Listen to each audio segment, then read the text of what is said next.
బజార్కి వెళ్ళినా నేను దేవుని బిడ్డనే, గుర్తుపెట్టుకోండి. ఇంట్లో ఉన్నా నేను దేవుని బిడ్డనే, కంపెనీకి వెళ్ళినా నేను దేవుని బిడ్డనే, నేను పనికి వెళ్ళినా దేవుని బిడ్డనే.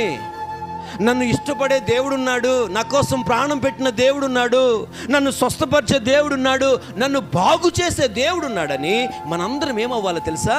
మనం ఆయన్ని మనసులో ఉంచుకుని ఆ సంగతినే తలపోసుకోవాలి. మనం ఏం చేస్తాం తెలుసా? జరిగిన వాటిని తలపోసుకుని జరగాల్సినవి మానేస్తాం. అట్లాగ ఉండకూడదు. నిన్ను ప్రేమించి ఆయన తలపోసుకోవాలి, నిన్ను ఇష్టపడి ఆయన తలపోసుకోవాలి. నా కుమార్తెను నాకు కావాలి, నా కుమారుడను నాకు కావాలి. సంగమా, నేను నిన్ను కోరుకుంటున్నానని ఆయన అంటున్నాడు. దేవునికి స్తోత్రం.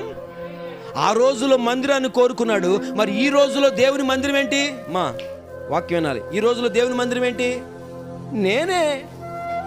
ఆ రోజులో ప్రత్యక్షపు గుడారం మందిరం, ఆ రోజుల్లో మనుషులు కట్టినటువంటి బిల్డింగ్ మందిరం. కానీ ఈ రోజుల్లో మందిరం ఏంటి? బైబిల్ ప్రకారంగా చెప్తే, కొత్త నిబంధన ప్రకారంగా నేనే మందిరాన్ని. ఆయన నన్ను కోరుకుంటున్నాడు. కాబట్టి ఈ లోకం నన్ను పక్కన పెట్టినా, ఈ లోకం నన్ను పట్టించుకోకపోయినా, మనుషులు ఎవరు నన్ను ఇష్టపడకపోయినా, దేవుడు నన్ను ఇష్టపడుతున్నాడు. స్తోత్రం చెప్పండి. ఆ సంగతిని మనసులో ఉంచుకోవాలి. ఏ సంగతిని? దేవుడు నన్ను కోరుకున్నాడు అనే సంగతిని మనసులో ఉంచుకోవాలి. దావీదు అది ఉంచుకున్నాడు మనసులో.